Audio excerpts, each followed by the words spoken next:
దేవుని పిల్లలారా, నేను ఒక మాట చెప్తాను.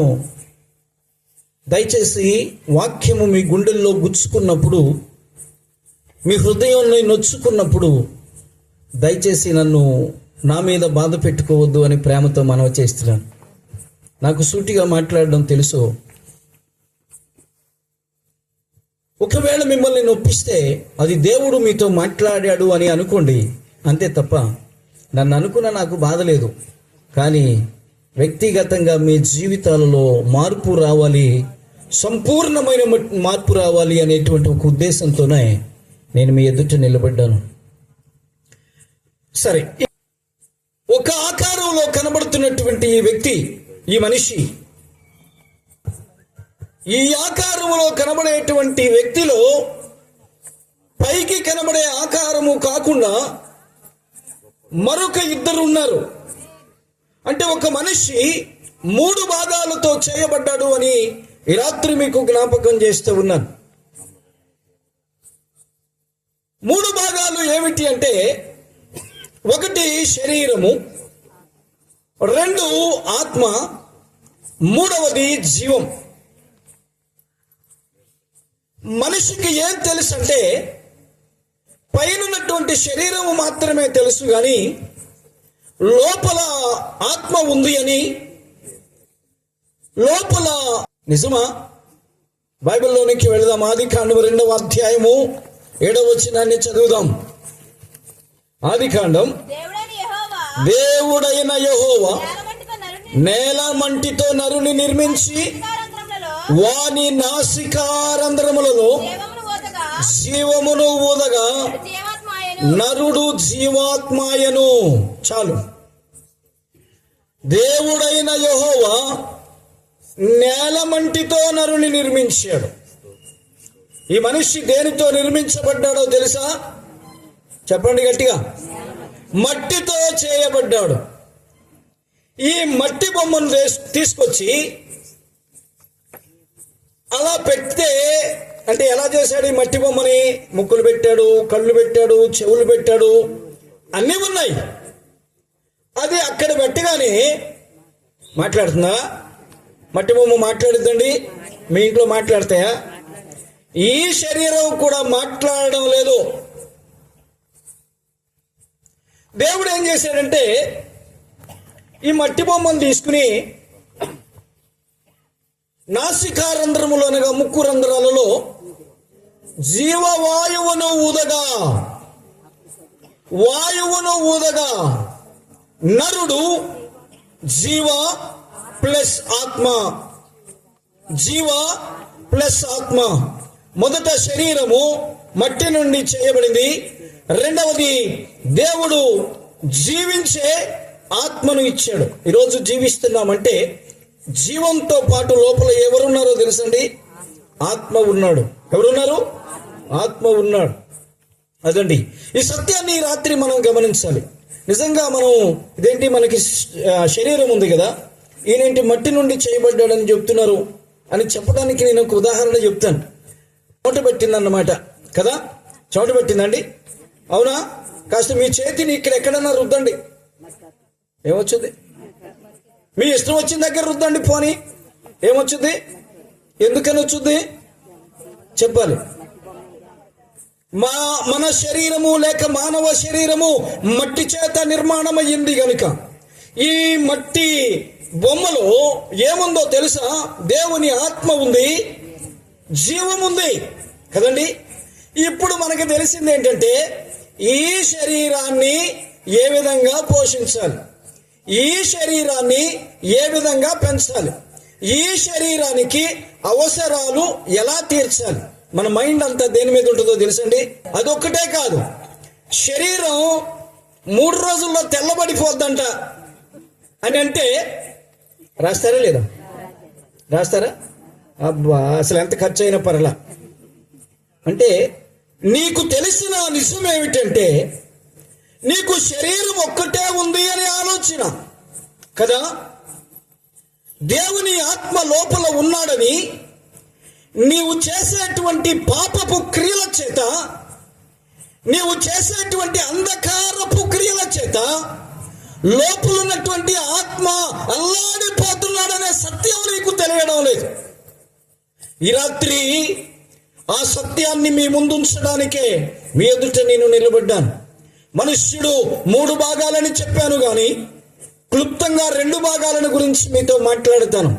మొదట శరీరము, రెండవది ఆత్మను గురించి ఈ దినాన్న మనం మాట్లాడదాం. వాక్యంలో ఉన్న సంగతులను చూడండి. రోమీయులకు రాసిన పత్రిక 8వ అధ్యాయము 5వ వచనాన్ని మనం చదివితే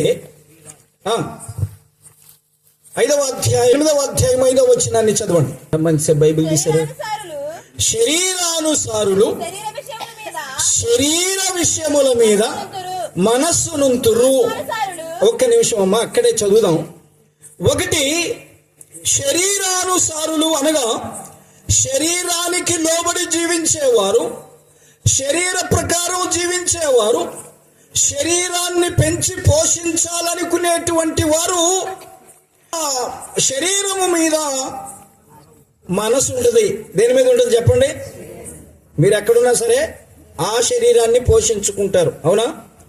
జాగ్రత్త. శరీరానుసారులు శరీరం మీద మనసు ఉంచుతారు, ఒక మాట. ఇక 2వ మాట చదవండి. చదవండి. తర్వాత శరీరానుసారమైన మనస్సు మరణము, శరీరానుసారమైన మనస్సు. అమ్మ జాగ్రత్తగా వింటున్నారా? ముందేమనుకున్నాం? శరీరం మీద మనస్సు ఉంచుతారు అని మీరు గుర్తుపెట్టుకోండి. 2వ మాట, శరీరానుసారంగా ఎవరు జీవిస్తారో వారు మరణిస్తారు. అంటే మిగిలిన వాళ్ళు చావరు అన్నమాట. తర్వాత చూద్దాం, చేస్తారో లేదో తర్వాత చెప్తాను. ఇక తర్వాత 7వ వచనాన్ని చదవండి. శరీరానుసారమైన మనస్సు దేవునికి విరోధం. అది కూడా గుర్తుపెట్టుకోండి. ఇక 8వ వచనం, శరీర స్వభావము కలిగిన వారు దేవునిని సంతోషపరచనేరరు. అంటే నీ స్వభావం శరీర సంబంధమైనదైతే నీ వలన దేవుడు ఏ విధంగా కూడా సంతోషపడటం లేదు. నువ్వు 100 రూపాయలు ఇచ్చినా, 1000 రూపాయలు ఇచ్చినా, 1,00,000 రూపాయలు ఇచ్చి పెట్టుబడి పెట్టినా, ఇలాంటి కూటాలు ఎన్ని జరిగించినా ఆయన నీ వలన ఏ విధంగా సంతోషపడడం లేదు. అర్థమైందండి? ఎన్ని మాటలు చెప్తున్నాను కదా నేను? 4 మాటలు చెప్పాను. ఒక మాట, శరీరానుసారులు శరీరం మీద మనసు ఉంచుతారు. శరీరానుసారమైన మనస్సు మరణం. శరీరానుసారమైన మనస్సు దేవునికి విరోధం. శరీర స్వభావము కలిగిన వారు దేవునిని. మీ భక్తి ఎవరిని సంతోషపరచడానికి ఊరికండే చెప్పారు కానీ మీ భక్తి గురించి మాట్లాడుతున్నాను. బైబిల్లో చెప్పిన మాటను గురించి మాట్లాడడం లేదు. మీ భక్తి ఎవరిని సంతోషపెట్టడానికి చెప్పండి. నన్న భలే చెప్పారు అమ్మాయి. జనాలను సంతోష పెట్టడానికంట. ఎవరిని మాయ చేస్తావు? మోసపోతున్నావు. కేవలం మోసపోతున్నావని రాత్రి మీకు మనవి చేస్తున్నాను. నీవు నష్టపోతున్నావని మనవి చేస్తున్నాను. నీవు మరణానికి సమీపంగా ఉన్నావని ఉన్నాను. నీవు మరణానికి సమీపంగా ఉన్నావు. ఏమిటి మరణం? శరీరానుసారులు శరీరం మీద మనస్సు ఉంచుతారంటే దేవునికి బాధ ఏంటి? నా శరీరాన్ని నేను నాశనం చేసుకుంటున్నాను, దేవునికి బాధ ఏంటి?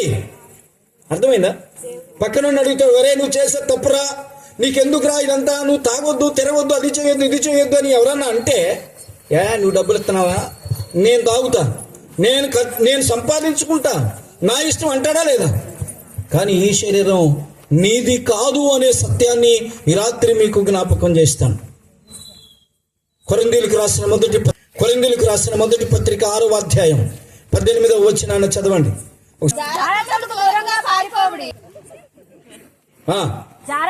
జారత్వమునకు దూరముగా పారిపోవుడి.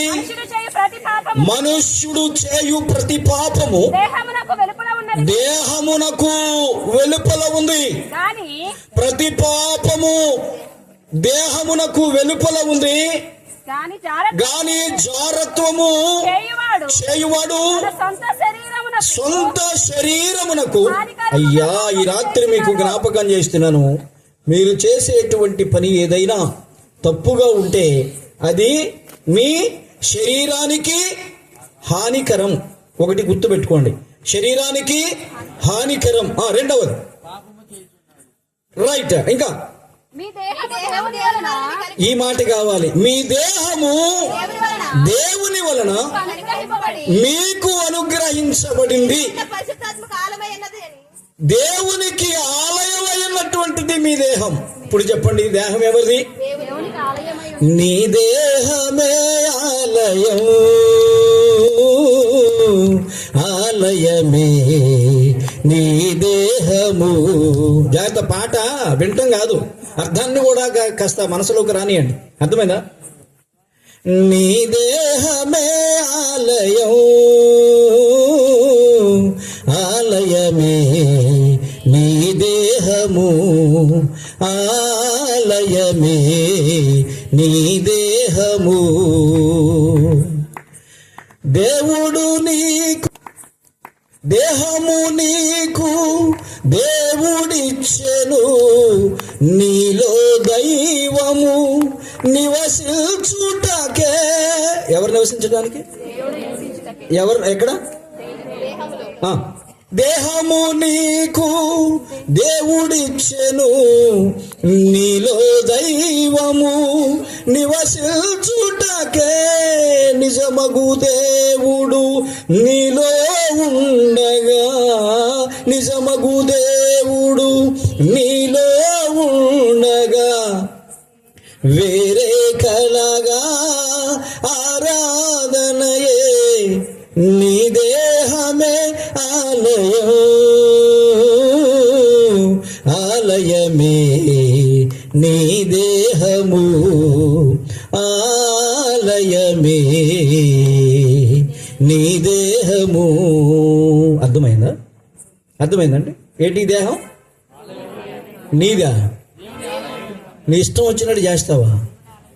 తాగుతావా? తిరుగుతావా? నా ఇష్టం నేను ఏదైనా చేస్తానంటావా?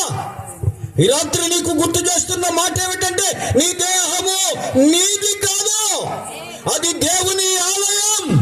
ఎవరైనా దేవుని ఆలయాన్ని పాడు చేస్తే దేవుడు వారిని పాడు చేయను. ఇది దేవుని వాక్యం. నువ్వు అనుకుంటున్నావేమో పరలోక దేవుని ఆలయమే కదా పోయేదని. దేవుడు నీలో ఎందుకు ఉండటం లేదో తెలుసా? నీకు ఆలయాన్ని పాడు చేసి దేవుడికి ఇవ్వవలసిన స్థానాన్ని ఇవ్వకుండా ఈ దేవుని ఆలయాన్ని నీ ఇష్ట ప్రకారంగా నీవు కొనసాగిస్తూ నాది అని ఒక పేరు పెట్టుకున్నావు. రైట్. శరీరానుసారులు శరీరం మీద మనసు ఉంచుతారు. అంటే శరీర కార్యాలు స్పష్టమై ఉన్నవి. ఏ కార్యాల మీద వారి మనస్సు ఉంటుందంటే, గలతీలకు రాసిన పత్రిక 5వ అధ్యాయము 19వ వచనంలో 15 మాటలు వ్రాయబడ్డాయి. ఎన్ని మాటలు? మొగలేకపోయే ఇక ఇద్దరికి జగడంబులాయే, ఇక ఇద్దరికి జగడంబులాయే. అక్కడే కూర్చుంటారు, అందరూ ప్రార్థనకు వస్తారు కదండి, అందరం వస్తాం. ఏమంటే ఆమెకు పడదు, ఆమంటే ఏమో పడదు, ఈయనంటే ఆయన ఉండదు. ఈయన ఎక్కడ కూర్చున్నాడు? కుర్చీ తీసుకెళ్ళి వెనకేసుకుంటాడు. ఏంటిది? ఈర్ష్య, అసూయ, ద్వేషం. ఇక అది ఇంగ్లీష్లోకి ఎందుకు లేండి, మరి పెద్ద మాటలు మాట్లాడండి. 15 మాటల్లో మనకి ఏది లేదో చెప్పండి. అంటే శరీరాన్ని పెంచి పోషిస్తూ నీవు భక్తి ముసుగులో ఉండి భక్తి చేస్తున్నాను అనుకుంటున్నావు అంతే. ఈ రాత్రి సూటిగా దేవుడు మీతో మాట్లాడే మాట ఏమిటంటే, శరీరానికి లోబడిపోయావు, శరీర కార్యాలను చేస్తూ ఉన్నావు, భక్తి ముసుగులోనే ఉన్నావు, కానీ నీ భక్తితో దేవుని మెప్పించలేవు, నీ డబ్బుతో దేవుని మెప్పించలేవు. మార్చుకోగలిగితే ఈ రాత్రి నీ బ్రతుకులో ఉన్న అసూయ, క్రోధమా, ద్వేషమా, లేక కోపమా? ఇవన్నీ 15 మాటల్లో ఏదైనా ఉంటే రాత్రి మార్చుకోవాలండి. అవి ఉండి కూడా అవి ఉన్నంతసేపు దేవుడు మీలో ఉండడు. ఎందుకని? దేవుని ఆలయం కదా ఈ శరీరం, దేవుని ఆలయం కనుక ఆలయంలో ఆయన ఉండటం లేదు అంటే మీరు చేసే అపవిత్ర కార్యాల వలన ఆయన మీ దగ్గర ఉండడం లేదు. రెండవ మాట, శరీరానుసారులు మరణిస్తారు అని చెప్పాడండి. ఎవరు మరణిస్తారు? మిగిలిన వాళ్ళు చావరంట, అందరూ చనిపోతాం కదా. కానీ శరీర కార్యాలు చేసిన వాడికి 2 మరణాలు ఉన్నాయండి. గుర్తుపెట్టుకోండి, 2 మరణాలు. రెండవ మరణము దేని పేరు అది? అక్కడ ఎవరెవరు ఉంటారో కూడా చూద్దాం. ఈ లిస్టులో ఉన్న వాళ్ళు అక్కడ కూడా ఉంటారు. ప్రకటన గ్రంథం 21వ అధ్యాయము 8వ వచనాన్ని చదువుదాం. ప్రకటన గ్రంథం 21వ అధ్యాయము 8వ వచనం. పిరికివారును, అవిశ్వాసులను, అసహ్యులను, నరహంతకులను, వ్యభిచారులను, మాంత్రికులను, విగ్రహారాధికులను, అబద్ధికులందరూ అగ్ని గంధకములతో మండు గుండములో పాలు పొందుదురు. ఇది రెండవ మరణము. అందరికీ ఒక మరణం ఉంటుంది. ఇలాంటివి చేసినోడికి 2 మరణాలు. అంటే రెండవ మరణం ఎలా ఉంటుందంటే అది రాశాడు అక్కడ, గంధకములతో మండు గుండములో. అదండి, గంధకములతో మండే గుండం అంటే అగ్ని. గంధకం అంటే మండేది. ఆ మండేటువంటి మంట, వేడి కలిగినటువంటి మంటలో ఈ వ్యక్తిని తీసుకెళ్ళి వేస్తే అక్కడ చేస్తాడు. రెండవ మరణం. పాపం చేసేవాడికి ఏముంది? 2 మరణాలు ఉన్నాయి. శరీరానుసారంగా జీవించేవాడికి ఏముంది? 2 మరణాలు ఉన్నాయి. ఒకవేళ శరీరాన్ని గురించి ఒక మాట చెప్పిన, శరీరం ఎంత బలహీనపరుస్తుంది అంటే మనల్ని, దాని మీద మన కాన్సన్ట్రేషన్ ఎంత ఉంటుందంటే అసలు ప్రార్థనకు కూడా వెళ్ళలేదు. ఈరోజు చాలా మంది బహుశా ప్రార్థనకి రావాలని అనుకుంటే పగలంతా ఎంత అండుందో తెలుసు. అసలు శరీరం ఏం చెప్తుంది?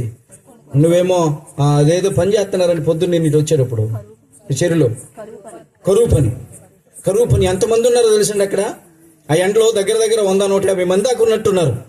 ఆడోళ్ళు ఏంటి, మగోళ్ళు ఏంటి, పిల్లలేంటి, పెద్దలేంటి, చాలా మంది ఉన్నారు అక్కడ. సరే, ఎండకుంది కదా, పొద్దున అనుకోని ఉంటారు మన ఊరిలో ప్రార్థన మనం వెళ్ళాలి అనుకొని ఉంటారేమో. ఇక ఈ టయానికి వచ్చేసరికి ఎండ దెబ్బ తగిలిందేమో, ఎంతో అంతో తిని ఇంకేం వెళ్తాంలే అమ్మా పడుకుంటాం. శరీరం ఏమో అక్కడ అనుకున్నారు వెళ్దామని, కానీ శరీరమేమో ఇంటికి రాగానే హడావుడిగా వచ్చాడు ఆయన, స్నానం చేశాడు, ఆ బైబిల్ తీసుకొని వెళ్ళే టయానికి ఈవిడ అంటది, ఏమండి మరి ఎన్ని గంటలకు అవుతుందో ఏమో, ఒక ముద్ద అన్నం తిని వెళ్ళొచ్చు కదా అని అంటదండి. తప్పులేదు, నిజమే కదా అని ఒక ముద్ద ఎట్టి తిని వెళ్తానంటాడు. వెళ్తా ఉండగానే మనుషులు కనపడుద్ది ఇక్కడ. కొద్దిసేపు కూర్చుని వెళ్దాం అనుకుంటాడు. కూర్చున్న వెంటనే నువ్వు ఆ వాక్యం వినపడుతుంది కదా, మైకులో వాక్యం వినపడుతుంది. నువ్వు అక్కడికి వెళ్ళినా కానీ ఇదే కదా వినాల్సింది. కాబట్టి ఏం కంగారే లేదు, ఇక్కడ కూర్చొని వినరా అని చెప్పుద్ది. ఎవరికి? శరీరానికి చెప్పుద్ది. ఇక శరీరం ఏం చేస్తుందో తెలుసండి, అలా కూర్చుంటుంది. కొద్దిసేపు విన్న తర్వాత దిండి అంటది, అరే కొద్దిసేపు తల అలా పెట్టుకొని వినొచ్చు కదా, ఏమవుతుంది అని అంటది. సరే నెమ్మదిగా అట్లా వాళ్తాడు అనుకోండి, కొద్దిసేపే వింటాడు. ఇక ఆ తర్వాత ఉంటాడా? వినేవాడు ఉండడు. తర్వాత పిలిచినా కొట్టినా తిట్టినా చాలాసేపటికి లేవడిక. ఏంటంటారు? ఎవరిని గెలిపించాం? ఆత్మను గెలిపించామా, శరీరాన్ని గెలిపించామా? ఈరోజు ఎంత బలహీనులమైపోయామంటే ఉదాహరణకి మాత్రమే చెప్పాను. మనుష్యులు ఎంత బలహీనులయ్యారంటే శరీర విషయాల్లో అలాగా శరీరాన్ని మాత్రమే పోషించగలుగుతున్నాం కానీ ఆత్మను పోషించలేకపోతున్నాం. బైబిల్ ఏమని చెప్తుందో తెలుసా దేవుని పిల్లలారా? గలతీయులకు రాసిన పత్రిక 5వ అధ్యాయము, శరీరము ఆత్మకును, 17వ వచనంలో శరీరము ఆత్మకును, ఆత్మ శరీరమునకును విరోధముగా ఉంటారు, ఒకదానికి ఒకటి వ్యతిరేకంగా పోరాడుతూ ఉన్నాయి. కానీ ప్రభువు చెప్పింది ఏమిటంటే ఆ పై వచ్చినని ఆత్మానుసారంగా నడుచుకోండి. ఆత్మానుసారంగా అంటే వాక్యాన్ని మీరు విన్నప్పుడు వాక్యం మీతో ఏమి మాట్లాడాడో దేవుడు అది మీకు అంగీకారం అయితే ఆ మాట మీ హృదయాన్ని తాకితే మీ గుండెల్లో ఆ మాట గుచ్చుకోగలిగితే వాక్యానుసారంగా జీవించటం, అప్పుడు మీరు శరీరేచ్ఛలను నెరవేర్చరు. అంటే వాక్యం మనలో లేకపోతే శరీరానుసారంగానే శరీరేచ్ఛలనే నెరవేరుస్తూ ఉంటాం. అర్థమైందండి? కనుక ఈ రాత్రి ప్రేమతో మీకు మనవి చేస్తున్నాను, దేవుని పిల్లలారా, దేవుడు ఎందుకు ప్రేరేపించాడో తెలియ దేవుని శరీరాన్ని కూడా శరీరేచ్ఛలకు అమ్ముకుంటున్నాం. దేవునికి వ్యతిరేకంగా దాని వలన పర్యావసానం ఏమిటో తెలుసా? నరకము, శిక్ష లేక అగ్నిగుండం. దాని నుండి తప్పించబడాలి అంటే ఈ వాక్యం నీ హృదయానికి తాకాలి. ఈ రాత్రి ఎక్కడున్నావో పాపపు స్థితిలో, ఏ స్థితిలో ఈ వాక్యాన్ని వింటున్నావో నాకు తెలియదు, కానీ ఈ రాత్రి నీకున్నటువంటి చెడ్డ అలవాటు ఏదైనా ఉంటే అది నీ దేహము దేవుని మందిరం అనే సత్యాన్ని నీవు గుర్తించగలిగితే ఈ రాత్రి నీలో మార్పు రావాలి. వచ్చిందా? నీవు బ్రతికినట్టే, లేదా రెండవ మరణానికి ఆహుతి అయిపోయినట్టే. దేవుడి మాటలు మన వెనుకలో దీవించును గాక. ప్రార్థన చేద్దాం. తండ్రి, మీకు స్తోత్రాలు చెల్లిస్తున్నాను. ఆయన మాట్లాడిన మాటల్లో దోషాలు ఉంటే మన్నించండి. ఆయన వాక్యం మాలో ఫలించడానికి సహాయం చేయండి తండ్రి. ఈ గ్రామంలో ఉన్నటువంటి స్థితిగతులు ఏమిటో నాకు తెలియదు, కానీ నా తలంపు వేరు, నా ఆలోచన వేరు, నా ఉద్దేశం వేరు. ఎందుకు మీరు మాట్లాడాలనుకున్నారో నాకు తెలియదు. సూటిగా తేటగా మాట్లాడారనుకుంటున్నాను. ఒక ఆత్మనైనా బలపరచండి నాయన. అగ్నిలో నుండి ఒక ఆత్మనైనా బయటికి లాగండి రాజా.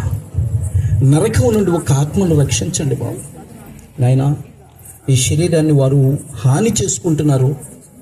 ఇది మీది కాదు, దేవుడు ఆత్మ నిలయమని, దేవుడే లోపల ఉన్నాడు అనే సంగతి ఈ రాత్రి మా అందరితో మాట్లాడారు నాయన. వాక్యాన్ని అర్థం చేసుకుని వాక్యానుసారంగా జీవించగలిగిన మనస్సు మా అందరికీ దయచేసి ఆత్మానుసారంగా నడుచుకునడానికి కృప దయచేయమని యేసు పరిశుద్ధ నామమున అడిగి వేడుకుంటున్నాం తండ్రి.